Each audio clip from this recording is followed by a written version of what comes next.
Adion. Luma honno. Ko jël photo be wadgol mo. Épisode 10 épisodes. Eh? 10 épisodes. Oh oui, min dura nalande. 10 ne. Ah d'accord. Do hatu do wona détail mo ñana. Voilà. Donc mus eh? On est direct. Eh ah bête.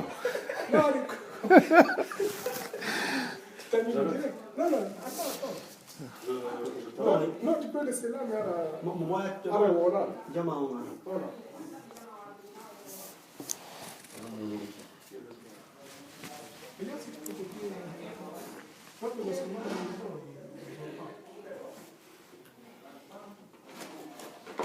Ah, il y a déjà 2 likes.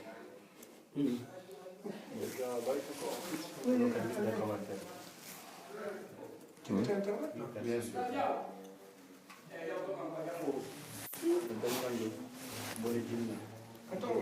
Attends, je t'envoie le lien, si vous avez d'autres, regarde si ça marche. T'appuies dessus. Ok. Je vais mettre déjà ta lien aussi.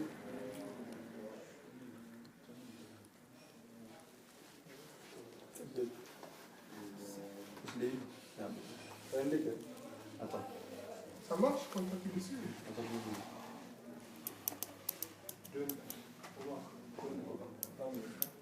20 minutes, après 25 minutes pour... Essayez là, parce que ça bug. Ici, ça bug. Non, ça bug pas. Ça bug ici. Da ngeen witi yomma we. Ne naga mo ngame ngarno no, me ngaror. Comme ça, là, on n'a même pas informé. Si tu m'as envoyé impossible de dire ça. Sala jay prochain ji aro no sala jay. Na do haram way no haram do ji ko de garde bi ko de garde. Non. Ko ru hadi me way no.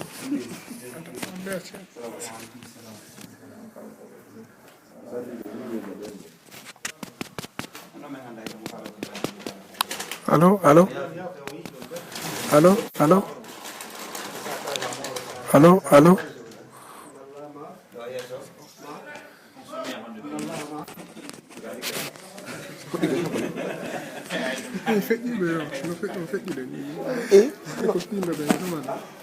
Parce que nous avons des tests. Ah. Nous avons des tests.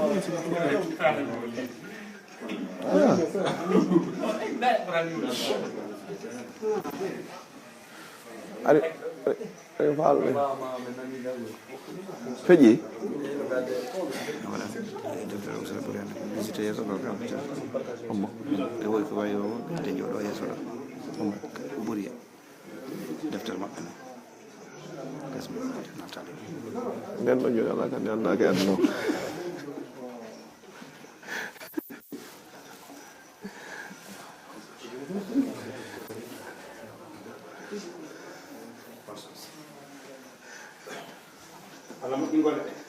amin. Assalamualaikum. Kira fi. Nala to. Alhamdulillah. Oustaz so fudo ko ndebe. Ada 20 minutes do Ah d'accord, si fuddam. fudo ko ndebe. Sallala. Ci mi woni be mawbe da sin fuddo.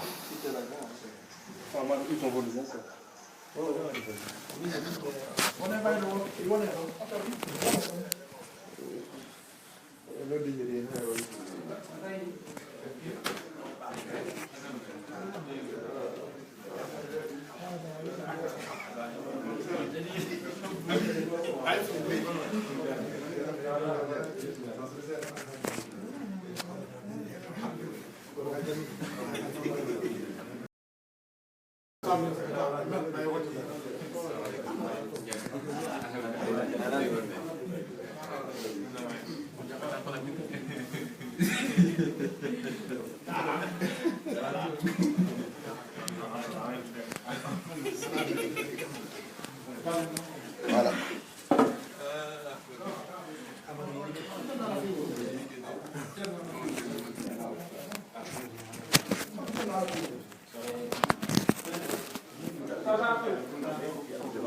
Ado.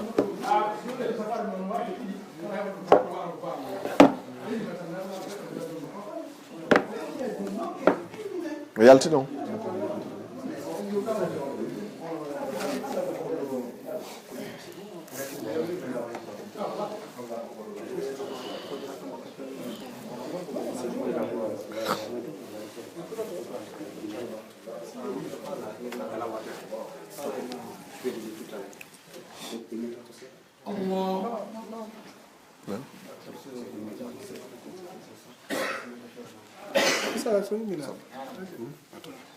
Ça revient la même chose.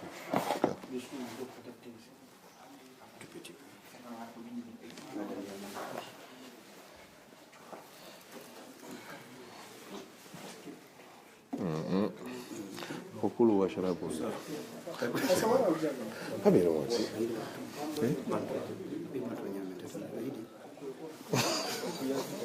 ya ouais meida meida abia foto jone ya cata eh 35 personnes.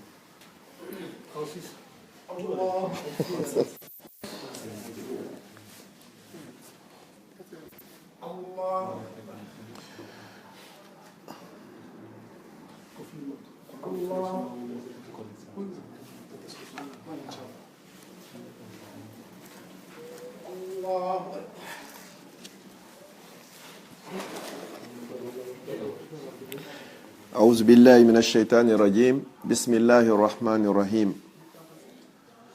اللهم لا علم لنا إلا ما علمتنا إنك أنت العليم الحكيم وتب علينا يا مولانا إنك أنت التواب الرحيم رب اشرح لي صدري ويسر لي أمري واحلل عقدة من لساني يفقه قولي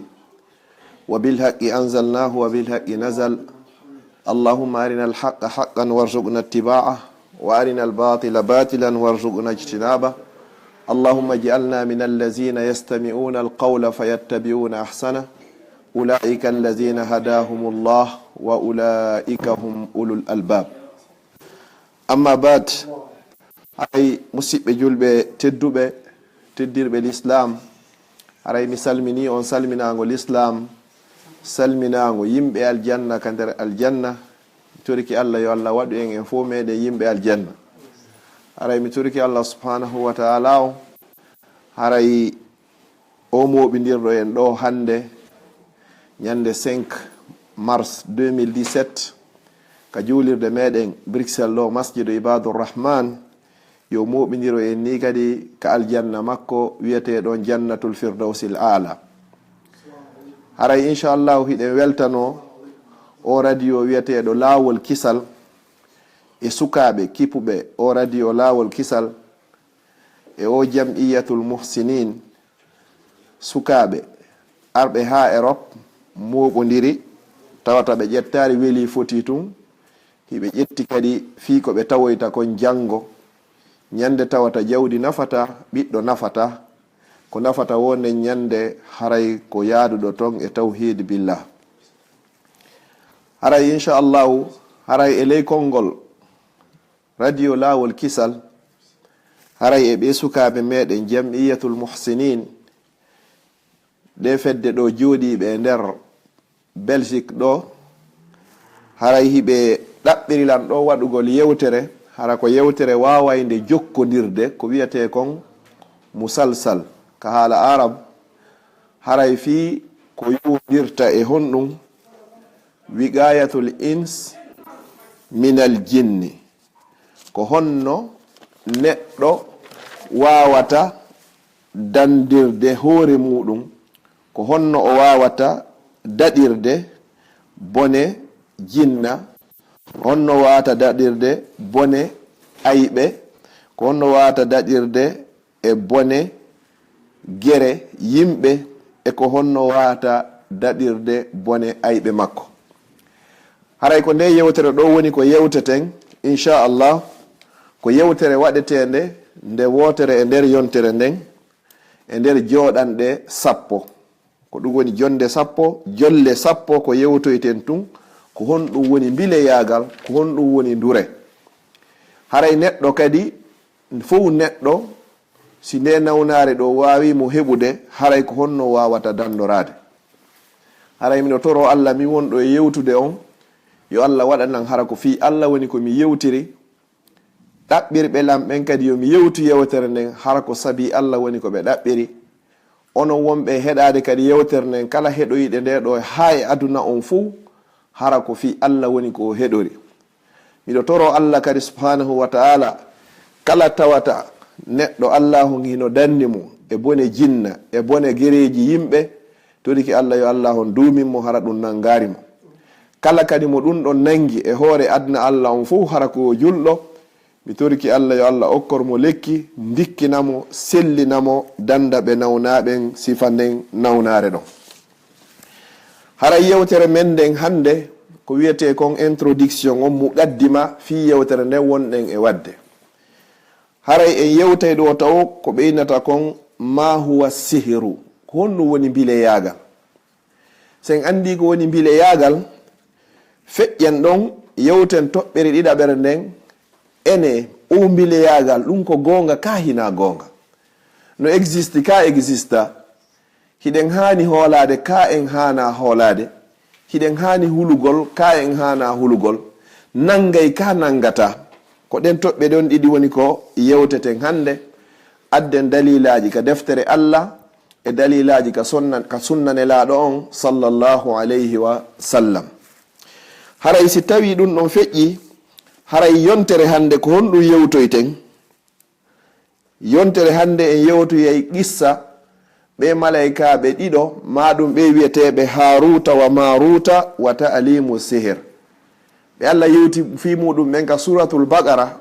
ɓe wiyeteɓe haruta e marut ene ɓe jannuno yimɓe ɓe bileyagal ka ɓe jannano yimɓe ɓe bileyagal en yewtoyay on qissa ɗon inchallah o yontere hande toɓɓere ɗiɗaɓere nden nde yewtoytan nde yontere hande kayfa suhira nabiyu sallllahu alayhi wa sallam haray en nani kadi wondema nelaɗo sallallah alih wa sallam ɓe bilɗano goɗɗo bilɗinoɓe ko honno ɓe bilɗirano ko gonga ɓe bilɗano hino dalilji ɗi ka ɓe bilɗanoka hino dalilji ɗi ko hombo kadi wonno ko bilɗiɓe en woloyay ɗum ɗon si ɗum ɗon feƴƴi kadi est ce que no wawa nelaɗo ka ɓe bilɗe ɓay ko kamɓe ɓuuri moƴƴude tagefo gon fuu hino wawa wonde ka wawata wongol nden toɓɓere ɗon en yewtoyayde yontere hande inchallah en yewtoyay kadi alfarqu bayna sihr wal karama wal ayn ko honɗum sennidiri ko wiyete ko bileyagal e dureyagal ko wiyete kon ka haalaji meɗen kadi ñande ɗum woni toon ko wiyetete karamatul awliya hara pihum ko goɗɗo watta hara ko saabu ko weldi e Allah kon relation makko on ko moƴƴi hakkude makko e Allah subhanahu wa ta'ala kon hara ko saabu ɗum ɗon Allah okkirimo saabu ɗum ɗon masalan joni nelaɗo sallallahu alayhi wa sallam ɓe ƴettuno koccuje hiɓe jogiiɗe ka sookeho maɓɓe koccuje ɗen ɗe subbun hiniɗe wi subhanallah ɗum ko karama joni noon si goɗɗo ɗo kadi o inni kanko himo wawi juulugol e hoore ndiyam est ce que ɗum ɗon kadi haray ko karama noon ka ko sihir noon ko teddugal ngal Allah okkimo noon ka ko bileyagal noon ɗen toɓɓe ɗon en yewtoyeyɗe yontere hande nden ñandi kadi inchallahu toɓɓere nayaɓere nde nde yewtoyten nden ñande aqsamu sihir wa hukmu sahir bileyagal ko geɓe jelu jogui façon ji bileyagal ngal fop ko geɓe jelu jogui ɗum ɗon kadi en yewtoya ƴettire gotum ha koye fof koye lanna sakkitoroyen nden ñande yontere hande inchallah ko honɗum woni ñawore bileyagal ko honɗum kadi woni jawore bilejo ɓe waɗay ɓe ɗi piiji hino dagi ka hino harmi neɗɗo waɗay ɗo on kadi siko l'islam wona ñawirede si o nangama haray ko honɗum o hana waɗede haray ko ɗen toɓɓe ɗon nayyi woni ko yewtoyten yontere hande inchallahu si tawi joni yontere hande jaaɓi hara ko ɗum woni ko hilni ɗen wa billahi tawfiq joni noon ma huwa sihiru ko honɗum woni bileyagal ko adi konto allahu subhanahu wa ta'ala o daalika deftere makko bada auzu billahi min alcheitani irrajim wattaba'u ma tatlu lchayatinu ala mulki sulayman wama kafara sulaymanu walakinna alchayatina kafaru yuallimuna annasa sihra hiɓe janna yimɓe ɓen ko wiyete comme bile yagal. So yi joni Allah yewti fi bile yagal ko dum holli jaka yo haray bile yagal hino wodi ko dum wiyete kon sihr. Nelaɗo sallallahu alayhi wa sallam ɓe maaki hadis goo wo ijtanibu assabu almubiqat, woɗɗite piiji jeeɗiɗi halkayɗi ɗin. Riwaya goo ɓe inni ijtanibu assabu almuhlikat, woɗɗite piiji jeeɗiɗi halkayɗi ɗin. Muhlikat e mubiqat ko mutaradifat, ko piiji nanduɗi haray ɗi fof ko gootu woni ko ɗi firete. Piiji halkayɗi ɗin wo ko yon woɗɗito ɗum non. On say sahaba ɓen ɓe wi'i wa ma hunna ya rasulallah, ko honɗi woni ɗin piiji jeeɗiɗi halkayɗi ko ayyo nelaɗo Allah. On say nelaɗo sallallahu alaihi wasallam ɓe maaki ara nunkum ko ashirku billah, ko sirkangol Allah. Kun ko piihum halkay kun goɗɗo luttinoyemo kadi ka nder yiite jahannama. ɗiɗaɓum kun e ɗin piiji halkayɗi ko ɓe adduno ko assihiru, ko mbile yagal ngal. Mbile yagal kala jokkuɗo mbile yagal o wuuri e muɗum, o maayi e muɗum, o tawayto e halkaɓe ɓe yawmal qiyama. ɓe yewta noon joni jonnon ko honɗum wimoni mbile yagal. En andi jaka yohi no woodi ka deftere Allah en dallinori ɗum ɗo, ka sunna nelaɗo sallllahu alayhi wa sallam kadi en dallinori o hadis ɗo. Nelaɗo sallllahu alayhi wa sallam e maaki kadi hadis goo inna min albayani la sihra, hino e ɓangingol ngol piihoy gon ton hara ko mbile yagal. Joni noon ka luga ka haala arabu ko ɓe innata mbile yagal wo ko kala hunde tawata nde waway battinde e yimɓe ɓen, batte on o yi o kono hara yimɓe ɓe wawata yiwde ko battini kon, ko ɗum wiyete mbile yagal ka haala arabu. Amma noon ka sariya l'islam ɓe inni wo ɗum hiya azaimun, ko wiyete azaimu wo ko piɓe ko mbile ɓen watta kon, waruga e piiji ɗi ɓe moccata ɗin, wa ugadun e findeji to assiru fil qulub, ɗiɗo hiɗi wawa battinde ka ɓernde neɗɗo on si ɓe waɗi on tigi. No battina ka ɓernde on tigi walɗu ɓuuli e ka hakkille on tigi, ɓe bonna hakkille on tigi ɗen few. Si ɓe fandike ko ɗum ɗo ɓe watta on tigi, si ɓe fandike ka ɓernde ɓe waɗa ɓe bonna programme ji on tigi ɗin fou, ma ɓe waɗa ka hakkille fi fetingol on tigi fou, wal abdani e ka ɓalli, hiɓe wawi wadde kadi ka ɓandu on tigi, suwa wargol paralysa on tigi, ma ɗum joni waɗugol ka koyɗe hara joni kala o tippay tum musamo, ma waɗugol ka reedu hara reedu hino musamo tun hino jokkodiri, ma kala ka ɓe fandi waɗugol ngol e ɓandu on tigi ɗum ɗon gadi hara hino battina. Ɓe waɗay ka ɓernde, ɓe waɗay ka hakkille, si tawi ko neɗɗo janngaynoɗo hara kanko tun arta premier ni ka l'école, hara hiɓe wawi immade contre makko ɓe bonna hara kala ko jangi hande kadi o famata, hayso faami hara wawata mémoriser hande kadi, ko ɗum wiyete mbile yagal. Ma ɓe waɗa on tigi ka ɓandu on tigi hara o yalta e piiji, o heɓa musendiji, o immo o yaha ka labtaneji, ɓe ɗaɓɓita ha ɓe ronka appareil ji maɓɓe ɗin fop ɓe ɗaɓɓita, kono hara ɓe wawata yi'ude konko mbile ɓe waɗi e makko konko ɗum woni wal abdani e ka ɓalli. Wo fa tuslabul aqlu, on say ɓe jatta hakkille on tigi ɗen fof, jattugol ɗe ngol haray ko feetingol mo. Hara hande kadi mo andunoɗa on hanki nasifan ko wowlata kon hara serti no mijorta ka no serti no wonirno non, andu haray o neɗɗo ɗo haray o bilɗama. Si ɗum no kadi waɗi kadi goɗɗum wattuji dul hub, goɗɗum kadi hiɓe waɗa mbile yagal ngal hara ko ɓe wadde sorte ke a yiɗay neɗɗo mo a yiɗano. Masalan joni yaha ƴamoygol jiwo, hara tawa jiwon inno falaka few, on tigi immo yaha ka karamo ko ɓen ka bileɓe ɓen yoɓe geranmo jiwo on ha jiwo on yiɗa on tigi, o yiɗama hara ko malgré elle o yiɗirma, o falanoka few, kono ha tigi ɗon ɓe gerimo hande kadi ɓe bonni hakkille makko ɗen hara o wawata wonugol hande kadi e ɓawma. Ɗum noon ka hiɓe wawi wadde ɗum c'est dit ko giggol sodagol, hara na giggol naturel, o innino falaka ma few, an ka inna kutke kut ko be jombamo, ɗum noon no wawi wadde. No wawa wonde kadi honɗum kadi ko ka miliyagal wal buhdu, ma añodirgol on tigi kadi waɗa joni hakkude aaden e ɓeygu mum, ɓe yilta ɓernde gorko on e debbo o fof o añamo few. Debbo on tigi jiɓo ko honɗum o waɗi, ma ɓe yilta ɓernde debbo on e gorko on, gorko on tigi jiɓo ene ko honɗum woni komi waɗi ɓeygu an ha o añirilanni. Ɗum ɗo kadi hiɓe waɗa ɗum ɗo hara ko mbile ɓe woni ko waɗi ɗum ɗo. Hiɓe waɗa kadi hara ko hakkude nene e baaba, ma baba joni e ɓiɗɗo on kadi ɓe andira hakkudeji maɓɓe, hara ɓe consigata le même verbe few. Si tawi bo baykon kon hino yalti himo miijo fi ben makko no yurmamo, si babajo on kadi hino yalti himo miijo fi ɓiɓɓe ɓen no yurma mum kono kaɓe woni nokku gotu wo pihun kun ala na wonana ni yanayi hakkude maɓɓe tun ɓe haɓa yiite huɓɓaki san hara mo be maɓɓe no welti ha yi a oya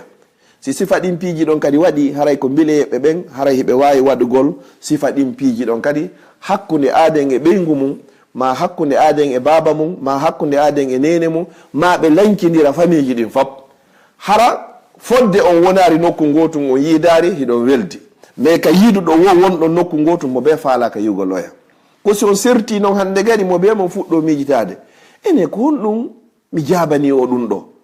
ene ko honɗum mi waɗi o ha o jaabilan ɗum ɗo mo be posa question on hara wata trouve des solution sago ma ko yo inde yimɓe ɓen fap wole na yo inde baben ma wole babaji on kadi ko yo inde ɓiɓɓe ɓen fap wole ko na yo inde ɓiɗɗo makko on wole maɗum hay simo weltorimo kaɓe woni nokku gotu wo haray hande kadi ɓe añidiri ɗum ɗon hino tawa kadi ko bile ɓen wawata waɗugol ma yiya aaden e ɓeygu mum hiɓe welduno ha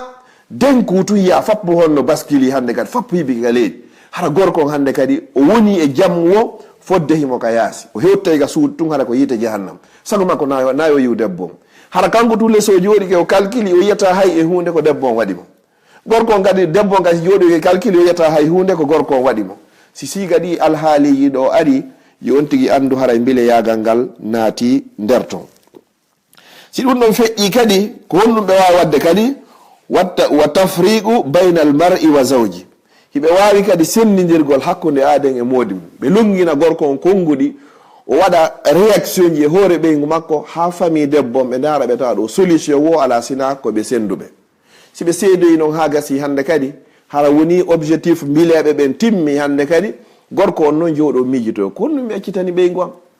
ma ɗum debbo on kadi jooɗo miijito ene ko honɗum mi landani divorce ko honɗum o waɗila mo be maɓɓe miijito so landama yo explique si famille makko on landike mo ma ɗum joni so tawi gore makko ɓe landike mo ko honɗum senduma e ɓeygu ma hara o mara ko o innata ɓe ko laaɓi ko kunɗo woni ko waɗi waddilan e ɓeygu am hara yiwde ala ɗum ɗo ko honɗum wata wadde ɗum ɗo haray ko mbileɓe ɓe wata wadde ɗum ɗo ɓe sendidira ma ɗum wa tamradul badan no yewtirɗen noon nanen noon ɓandu ndun kadi ndu nawna hara hiɗa muuse suwaka koyngal ma ka reedu ma ka hoore no wodi woɓɓe toon janngoɓe ni so tawi ka hoore ɓe waɗi hara hiɓe tranquille hoore nden no ɓutti ha ɓe ƴetta livre o ma kaye o ni ma deftere nden fi janngugol ɓe ƴetta janngugol ni tun hande kadi hoore nden fuɗɗo muusugol ma ɗum himo welti himo fijude ha o ƴetta deftere nden o ƴetta e deftere nden tun fi janngugol hande kadi pares nangamo o fuɗɗo ŋaɓugol sundulla o ronka o amita pares nangamo a 100% hara o falaka janngugol hande kadi ɗum noon kadi no natora e moƴƴo e muɗum kadi koko wiyete kadi honno bile ɓen kadi hiɓe wawi waɗugol sifa ɗi piiji ɗo si ɗum noon feƴƴi kadi hara hiɓe wawi wadde kadi bonnugol miijo makko gon kadi hara ko miijoto kon fof ko contraire ka hana yarede to hina ton o yaara woɓɓe hiɓe wara si ɓe bonni miijo ngon ni hara joni ko joguinoɗo jawdi hara jawdi ko jogi kom o dépense ta jawdi nin ka moƴƴanimo o waɗata jawdi nin avenir makko ka moƴƴoyta janggo ko fuusugol jawle ɗen tum bonna hara hay so tawi goɗɗo joɗɗinimo joni conseiller mo ini ta waɗude jawɗi ɗo ta waɗu ɗum ɗo hara hakkille makko ɗen ƴettata ɗum ɗon few fi honɗum ko wone wadde ko na e sago makko woni one wadde ɗum ɗon fof ko honɗum watta ɗum haray tigi tigi on ko bile ɓen e ndura ɓen hino wawi waɗugol ɗum ɗo haray ko ni ɓe inniri ko ɗum ɗo wiyete haray bileyagal ko piɓi e talki e bakanji ko yiyata goɗɗo hino haɓɓi joni ka keeci mum ɗo lekki hijabu ɗum fof ko shirku non ma goɗɗo waɗa bakawol ka jungo ɗo fi lekki hijabu ɗum ko shirku ma ko debbo waɗata joni fiyo moodi mum yiɗu ɗum kadi haray ko shirku ma waɗa debbo fiyo yiɗe ɗum haray kadi ko shirku ɗum tawaga few koye golle bile ɓen non haray noon ko pihum battinayi kum sa yeehi ka labtane ko ɓe eti o ko ɓe eti ɓe wawata yiwgo kamɓe le tanki ɓe yiyari ka pareji maɓɓe ɓe ƴetti ƴiƴam maɓɓe daari ɓe yi nawnarne ɓe watama jonnugo lekki si hewti on eta ɗon hara yonti andu ko bilɗa ɗo haray so ɗum ɗon feƴƴi kadi an e goɗɗo siɗo welduno surtout an e ɓeygu ma an e ɓiɓɓe ma ɓen a yi tun denku fof taƴi honno baskili hande kadi goto e mon falaka yiwde oya goto e mon hollata oya boddi hara ko ya wattan hakkil moƴƴa dargo so tawi hara hina ɗum woni ko waɗa hakkudeji moɗon ma ɗum so tawi hara ko an e sonnajo on kadi wattana hakkil dara so tawi hara hina ɗum woni hakkudeji moɗon ko ɗum ɗo wonno toɓɓere arandere nden ko honɗum woni bileyagal joni en andi bileyagal gogo on taw haray ko piɓe tawata kala hunde wawa nde battinde bandu neɗɗo kono hara yimɓe ɓe wawata yiwde konko battini ɗon kadi hara hiɓe wawi kadi yiltude wadde ka hakkille on tigui ma ɓe waɗa giggol ngol a falanoka ma ɓe waɗa gaygu hakkude yiɗidirnoɓe ma sendidirgol hakkude aaden e ɓeygu muɗum ma ɓe waɗa nawnar nen ka ɓandu ma ɓe waɗa nawnar nen ka hakkille fi feetingol on tigui woɓɓe gon toon ɓe waɗay kono ɓeyna nayo feetu few kono ko wontu nayo gollide few har hande kadi so heɓay jawdi ko funsugol ndi tum bonna ɓeyna kamɓe ko ɗum noon ɓe faala nayo ɓiɗɗo goɗɗo o nafu ɓay ɓiɗɗo maɓɓe o nafari ɗin hen ji haray hino toon joni noon haray toɓɓere sakkitoro nden hande e o halaga meɗen ɗo halli sihiri haqiqa ene bileyagal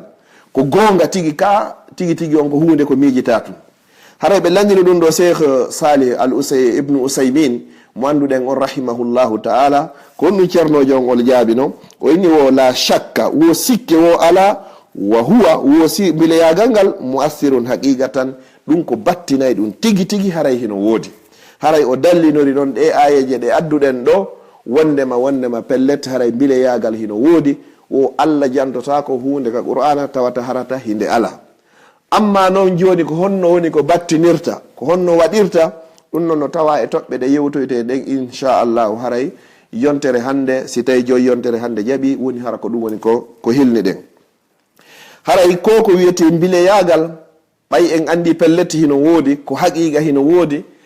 a andi kadi wondema pellet no tawa e piiji halkay ɗiɗin haray neɗɗo on haray hino woodi ko honno wawata rentorade e muɗum haray ɓurɗoma moƴƴude on ɓurɗo moƴƴude tagi e fof ne laaɗo sallallah alih w sallam ɓe bilɗama joni noon ko honno woni ko ɓe bilɗora ɗum en yewtoyay ɗum haray yontere hande ene kadi ko honno sendidiri bileyagal e ko wiyete kon teddugal ɗum fof ko yontere hande si ɗum feƴƴi kadi gueɓe ɗen fappu ko ɗen ɗon woni ko yewtoyten haray yontere hande inchallahu si tawi joni yontere hande jaaɓi hara ko ɗum woni ko hilni ɗen haray ka angal juutingol mi daro wan waɗo inchallah haray yewtere nde nde continue yontere hande wassalamu aleykum wa rahmatullahi wa barakatuh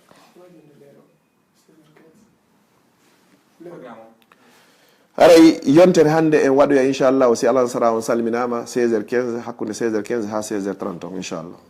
no alah sara on salminira o haray wonɓe leere pari on plus tard joni 16h30 haray en fuɗɗike inchallah ɗum hawray ka meɗen 15h30 nam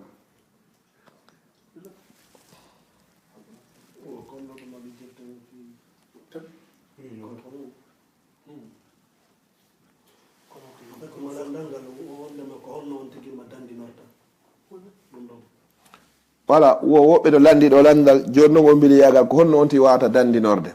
haray no dandinorteno no woodi gueɓe ɓoyi sa dépend no on tigi nanguira noon joni noon mbay ko fuɗɗagol ngol ɗo hande mi falaka avance ude mawdu on mi faala en wowla e nawnaje ɗen ha gayne nawnar nde wolde wo kadi yewten noon kadi ko honno on tigi wawata dandinorde mais haray pour le moment taw haray miɗo inna taw kala nanguɗo ɗum ɗon taw yo on tigi etota wonda e askaru saba wal masa o duumo e ɗin ɗon o duumo kadi wondugol e salligi si tawi nde himo walade kadi o woɗɗito kadi moƴƴa noon ɗuɗɗingol neɓugol ka toilette ji woɗɗito kadi wowlugol ka nder toilette simo naata kadi o jangga duwa natirɗon simo yalti kadi o jangga duwa yaltirɗon hara o ɗuɗɗinari kadi wongol ka niɓɓiti